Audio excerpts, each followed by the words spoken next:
Bienvenue à tous. Afrique Presse, l'actualité en débat sur RFI et TV5 Monde. C'est avec Sabine Sessou d'Afrique Magazine, Louis Magloire Kemayou du Club de l'information africaine et puis Pascal Hérault de l'Opinion. Et vous venez, Pascal, de co-signer un ouvrage intitulé France-Afrique, opération secrète et affaires d'État, paru chez Talandier.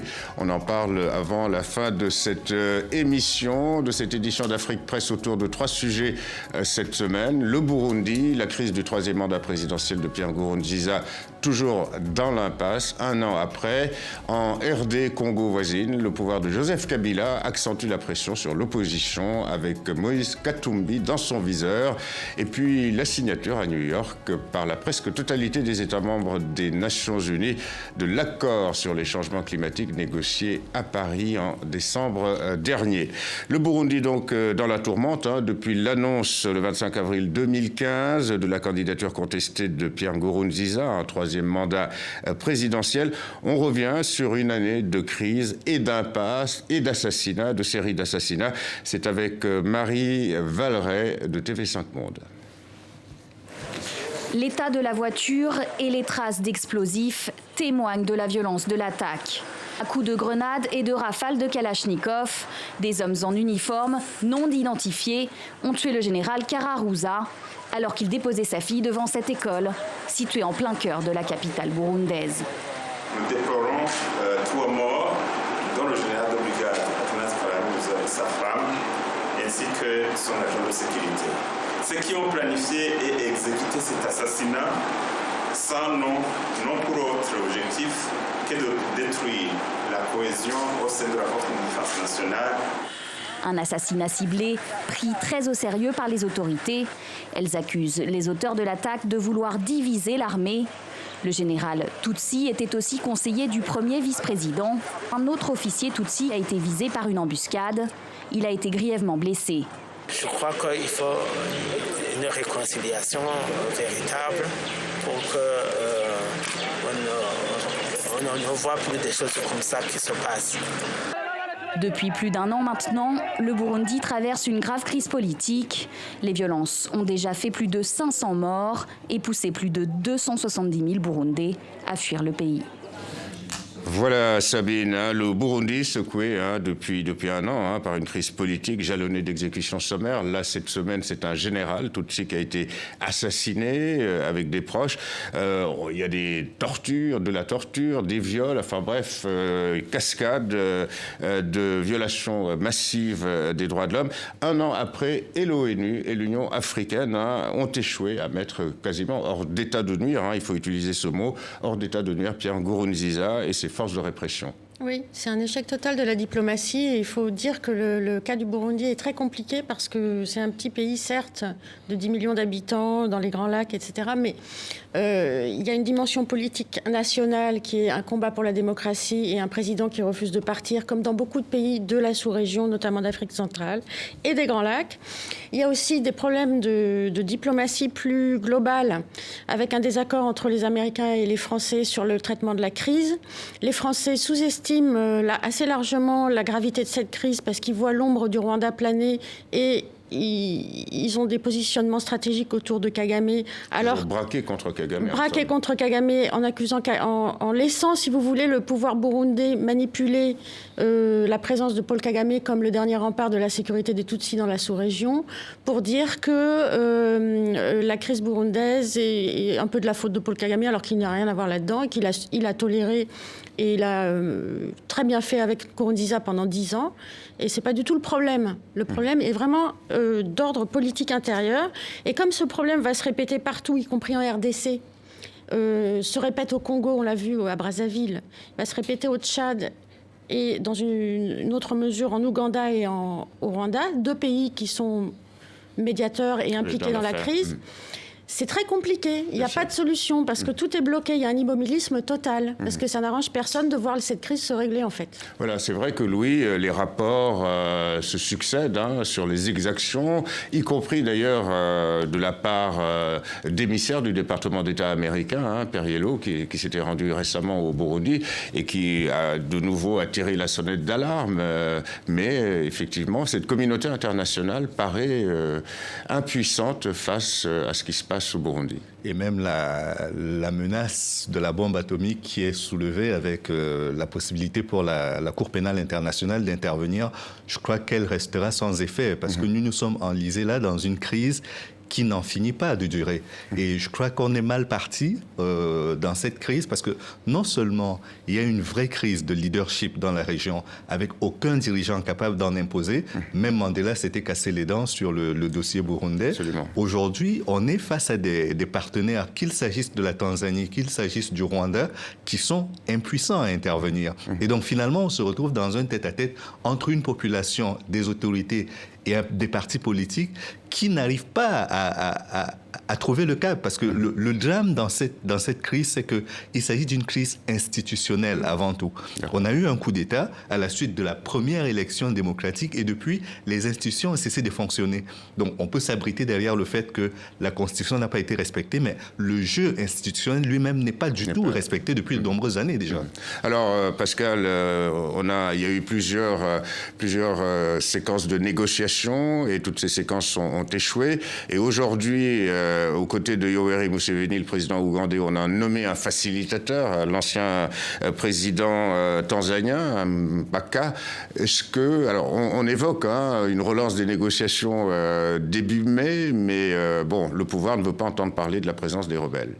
Le pouvoir ne veut pas entendre parler de la présence des rebelles. Le président de Nkurunziza est entêté. Depuis le début, c'est pas la première médiation. Il y a eu l'Union africaine avait envoyé plusieurs présidents africains. Ça n'a pas réussi à infléchir sa position. L'Union africaine a menacé d'envoyer des troupes. Sa réponse a été si l'Union africaine envoie des troupes, mon armée réagira. Donc on est dans une impasse totale. Les espoirs de sortie de crise sont très minces. Je pense que la seule chose qui puisse faire infléchir le président Nkurunziza, c'est un rapport de force qui lui sera très défavorable. Et en attendant, on massacre à huis clos. Lui vit à Gitega il n'est même plus à Bujumbura. Il y a des raids policiers tous les soirs dans les quartiers. Je crois qu'il y a 500 morts depuis le début de la crise. En une année, 270 000 déplacés, 600 personnes arrêtées. 3 700 arrestations. Non, il y a beaucoup plus. Les ONG burundaises de défense des droits de l'homme disent qu'il y a 900 morts depuis le début de la crise il y a un an. Il y a 6 000 personnes qui sont arrêtées. Il y a des disparus. Et il y a 260 000 réfugiés à l'extérieur du pays. Et les chiffres sont corroborés par la FIDH. L'ONU dit 500, 600 morts. Voilà. Bon, après, il y a... Alors, vous estimez, Louis, donc, l'action que vient d'engager la CPI, la Cour pénale internationale, n'aura aucun effet sur Nkurunziza ? J'y crois pas une seule seconde pour la simple et bonne raison que, regardez du côté du Soudan, on a un président, Omar al-Bashir, qui a l'épée de Damoclès de la Cour pénale sur sa tête depuis de nombreuses années. Ça n'a pas empêché d'être élu, et puis de voyager même par moment pour aller assister à des réunions ou aller rendre visite à des amis chefs d'État. Ça aura peut-être ça pourra peut-être effrayer certains militaires, les seconds couteaux, mais je ne pense pas que ça va diminuer la volonté de l'un ou de l'autre camp. Un dernier mot, Sabine. Je crois que ça aggrave même la crise parce que faire planer la menace d'une détention, d'un procès, etc., sur des dirigeants qui sont déjà aux abois, ça ne fait que les renforcer dans leur entêtement. Ouais. Et puis quel pouvoir d'investigation de la Cour actuellement dans le pays ? C'est ça. Ouvrir une enquête, c'est une chose, mais il faut pouvoir la mener. Enquêter, et puis la Cour est fortement décrédibilisée par un certain nombre d'affaires. Le dossier, absolument. Afrique Presse, RFI, TV5 Monde, on passe au Congo-Kinshasa, où l'opposition s'est vue interdire de manifester, en tout cas dans la rue, à Kinshasa, la capitale, et Lubumbashi, dans le sud du pays, pour célébrer, le retour du pluralisme politique il y a 26 ans, sous le règne du maréchal Mobutu. On écoute Olivier Kamitatou, l'un des dirigeants du G7, des forces d'opposition, commenter la répression, donc dimanche dernier, de cette tentative de manifestation de l'opposition. Quand une armée s'emploie à tirer sur des affiches à balles réelles, on peut imaginer le sort qui pourrait attendre l'infortuné qui est sur cette affiche. Et il s'agit de Moïse Katumbi Tchapwe. Quiconque veut attenter à l'intégrité physique ou ternir l'image de Moïse Katumbi, eh bien, nous tiendrons responsables, le gouvernement de la République, de tout ce qui pourrait arriver à Moïse Katumbi. Voilà, donc Olivier Kamitatou, hein, on se souvient, Louis, que c'est au nom de la démocratie que Laurent Désiré Kabila a fait tomber Mobutu en prenant les armes. 15 ans après sa mort, son fils est toujours au pouvoir et il semble vouloir y rester le plus longtemps possible, quitte à violer la Constitution. Et les opposants, ces opposants, qui étaient d'ailleurs ses ex-alliés, ne l'entendent pas de cette oreille et ils ont voulu manifester et ils se sont heurtés aux forces de l'ordre, aussi bien à Kinshasa qu'à Lubumbashi. Je crains malheureusement que le scénario que nous avons vécu au Congo-Brazzaville soit exactement le même qui va se réitérer en RDC, pour la simple et bonne raison que nous sommes dans une période où la crédibilité a déménagé de la RDC. C'est-à-dire que vous prenez chacun de ces leaders politiques, il est difficile qu'ils fassent l'unanimité. Et donc, du coup, on est dans une espèce de no man's land où chacun peut tirer sa carte du jeu. Et donc, chacun essaye d'une manière ou d'une autre de le faire, malheureusement, sans grande conviction. Et vu que ça ne s'assoit pas sur grand-chose, les effets de manche sont importants et par moments les démonstrations de force aussi. Et c'est dans ce terrain-là, c'est sur ce terrain-là que nous nous trouvons aujourd'hui. L'incertitude est totale et je ne vois pas quelle chancellerie occidentale, quelle organisation internationale pourra venir faire changer la donne sur le terrain. Donc malheureusement, ce sera aux Congolais de se dépatouiller de cette crise qui est en train de poindre son nez à l'horizon. Sabine. Mais Louis, il y a quand même un détail qui compte, c'est qu'il y a une force onusienne déployée au Congo qui change le rapport de force sur le terrain, 20 000 personnes. C'est pas du tout le cas au Congo-Brazzaville. Et il y a aussi une opposition complètement structurée au Congo-Kinshasa qui n'existe pas au Congo-Brazzaville. Moi, je pense qu'on ne peut pas comparer les deux situations. En plus... Moi, c'est du point de vue du silence. Donc vous estimez que Kabila ne pourra pas rester au-delà du mandat Je pense que le Congo va vers une très grave crise et qu'il y a une guerre qui paraît inévitable, ou en tout cas une insurrection, ou un rapport de force brut et direct sur le terrain. Moi, personnellement, j'assume ma subjectivité. J'espère qu'il y aura une révolution dans ce grand pays d'Afrique, parce qu'il est temps que ça change. Pascal Hérault. On est en pleine guerre politique, guerre de communication. Le rapport de force, je suis d'accord avec Samy, n'est pas exactement le même qu'au Congo-Brazzaville. On a bien vu quand il y avait eu des tentatives d'introduire une modification des ballons d'essai pour une modification de la Constitution. La rue s'est réveillée, donc le président n'a pas pu y aller. Sa stratégie actuelle est un glissement du calendrier. Il faut savoir que ces élections... Il y a 11 élections à organiser, provinciales, locales. Ça coûte 1,2 milliard d'euros en RDC. Oui, mais pourquoi avoir tardé ? Et 400 millions simplement, parce qu'ils n'ont pas budgétisé. Et l'excuse actuelle, c'est de dire que les cours du cuivre ont baissé, que les cours du pétrole ont baissé, donc que les ressources sont amoindries. Je crois qu'ils ont budgétisé à peu près 200 millions sur le milliard. Et après, il y a cet appel de pouvoir au dialogue politique, parce que l'objectif, c'est mettre en place un gouvernement d'union. Donc, ils ont dragué Jean-Félix Tshisekedi, qui était... Parce qu'au sein de la famille Tshisekedi, c'est aussi très compliqué. Absolument. Le papa est opposé au dialogue. En tout cas, il veut du dialogue, mais il veut que l'on respecte le calendrier. Le fils et la maman seraient plutôt... à une époque, étaient plutôt favorables à un poste de Premier ministre pour le fiston. Donc, c'est très compliqué. C'est compliqué, oui. Louis. Non, mais ce que je dis par rapport à la crise, c'est qu'on est dans un schéma où c'est la passivité de la communauté internationale qui m'impressionne, parce que le pays est en guerre depuis de nombreuses années.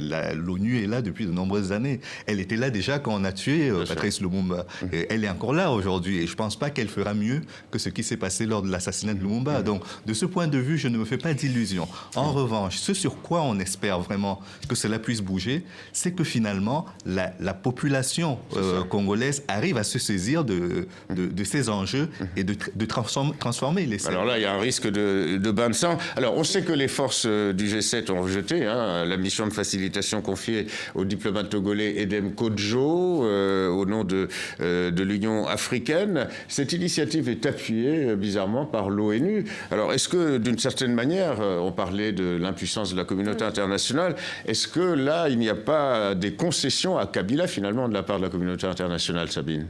Moi, je pense que c'est très compliqué de dire que la communauté internationale internationale est passive sur le cas congolais, parce que d'abord, c'est un problème de politique intérieure et c'est aux Congolais de régler leurs propres problèmes. On ne peut pas demander à la communauté internationale de régler tous les problèmes de l'Afrique partout.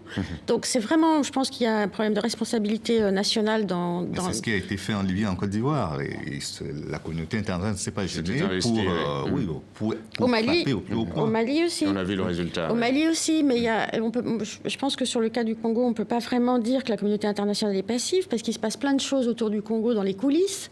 Et les Américains sont très inquiets pour l'avenir de ce pays. Il y a quand même des enjeux stratégiques énormes, y compris minéraux.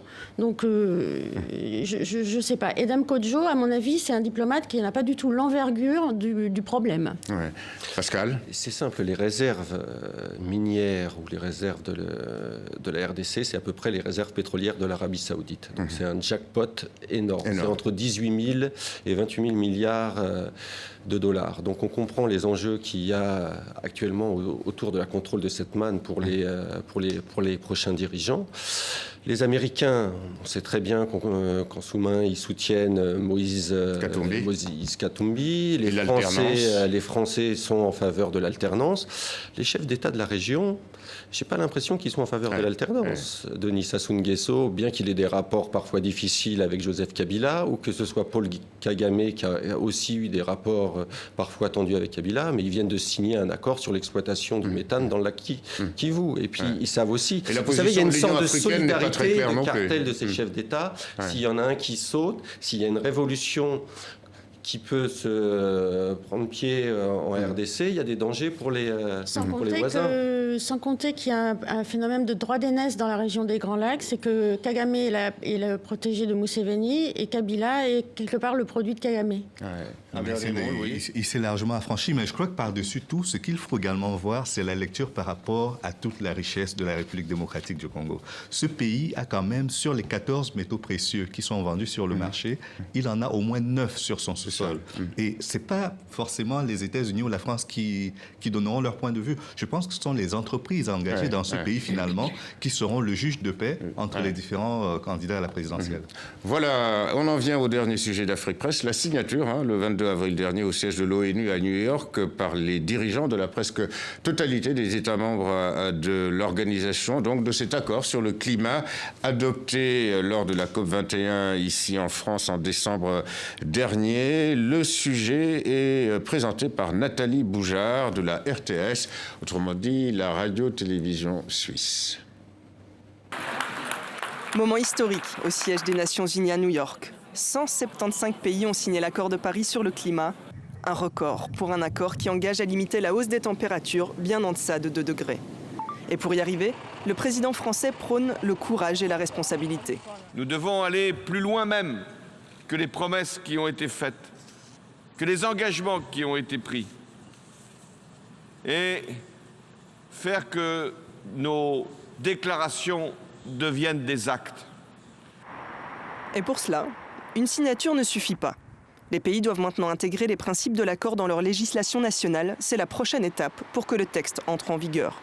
Signal positif, l'un des gros pollueurs, la Chine, s'y engage avant l'automne. Les États-Unis ont également évoqué une adoption officielle de la Convention cette année encore. 2 pays qui totalisent à eux seuls 38% des émissions de gaz à effet de serre. D'ici là, sécheresse, inondations, dérèglements en tout genre vont continuer à se succéder. Le changement climatique est devenu une réalité. Le freiner et s'adapter sont une nécessité.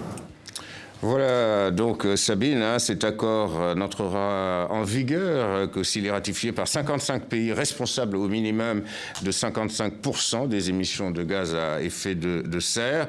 La Chine, donc, apparemment, est partie pour ratifier, les États-Unis peut-être aussi. Donc, il faut rester optimiste. Je pense, oui. C'est un petit pas en avant qui découle de la COP21. Je crois que tout le monde était assez satisfait de la façon dont ça s'est passé à Paris. Ça, c'est juste la conséquence. D'accord. Après, il faut voir qu'est-ce que ça donne concrètement et est-ce que les États les plus pollueurs saisissent bien l'urgence de la situation, parce que Le changement climatique, c'est quelque chose qui ne va pas se régler en 2020, mais qui commence tout de suite, quoi. Alors, le changement climatique, Pascal, c'est une affaire de gros sous, puisque un rapport conjoint de plusieurs agences de l'ONU et d'organisations internationales estime que le réchauffement climatique pourrait coûter la bagatelle de 1800 milliards d'euros par an d'ici 2030, si rien n'était fait.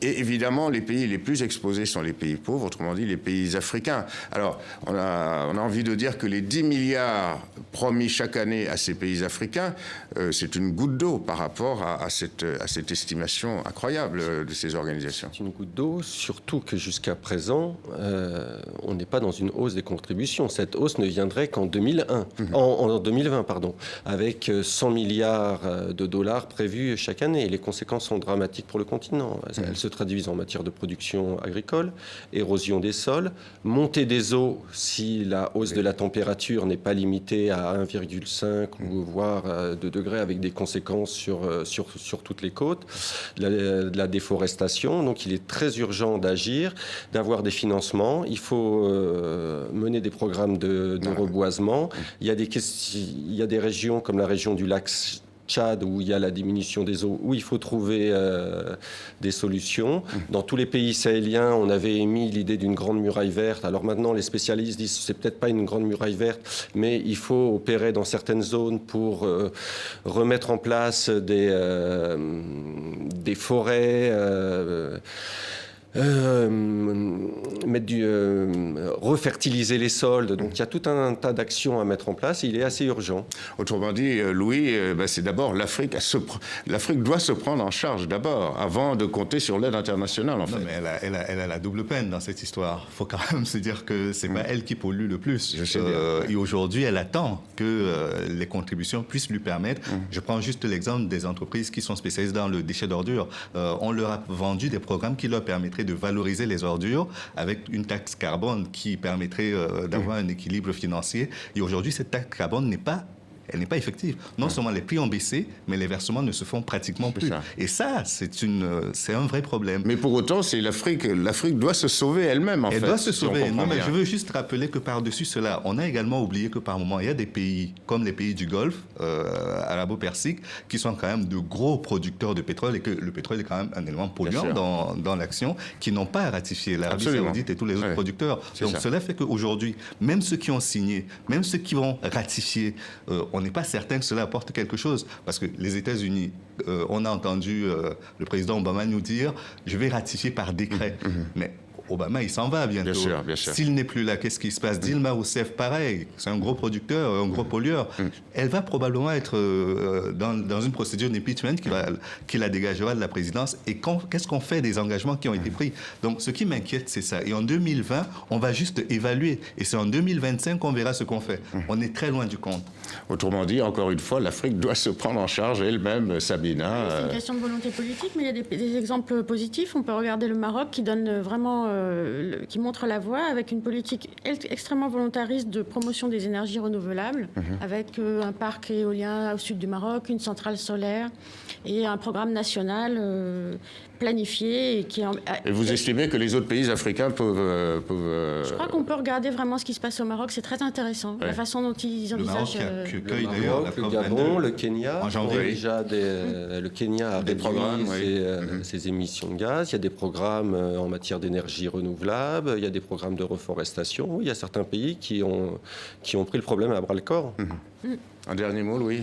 Non, c'était pour dire que le Maroc accueille la COP22 en janvier prochain et que c'est vrai que les pays africains aujourd'hui font un effort qui est important et qui est à saluer, mais ce ne sera pas toujours suffisant. Moi, je pense que le dossier sur lequel aujourd'hui il faut aller au-delà des bonnes intentions, c'est celui de la responsabilité sociétale des entreprises. Parce que quand on pollue, il faut bien qu'il y ait un pollueur. Et ce pollueur, la plupart du temps, ce sont des industriels, que ce soit Total ou d'autres, qui ont investi le continent africain et qui n'ont pas toujours des pratiques ni très sociales, ni très respectueuses respectueuse de l'environnement. En tout cas, la Chine s'est engagée à contribuer à ce financement en faveur donc, des pays pauvres, notamment africains, face au réchauffement climatique. Voilà, on est presque au terme de cette émission.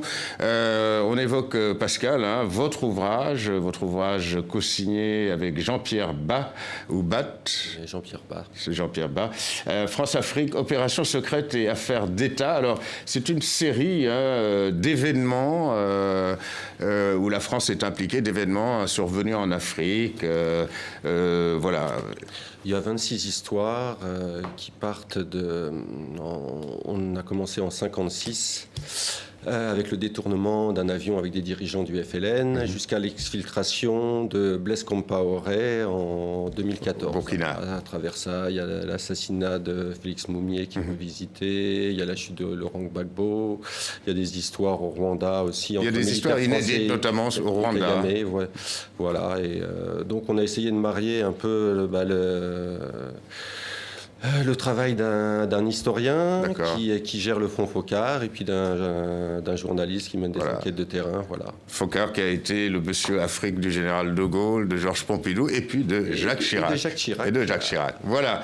Donc à lire, France-Afrique, opération secrète et affaires d'État, paru aux éditions Talendier ici en France. Merci Pascal Hérault, Sabine Sessou, Louis Magloire-Kemayou, ainsi qu'aux équipes techniques et rédactionnelles d'Afrique Presse. Vous pouvez retrouver cette édition sur les sites internet de RFI et de TV5 Monde. Grand merci de votre fidélité à Afrique Presse.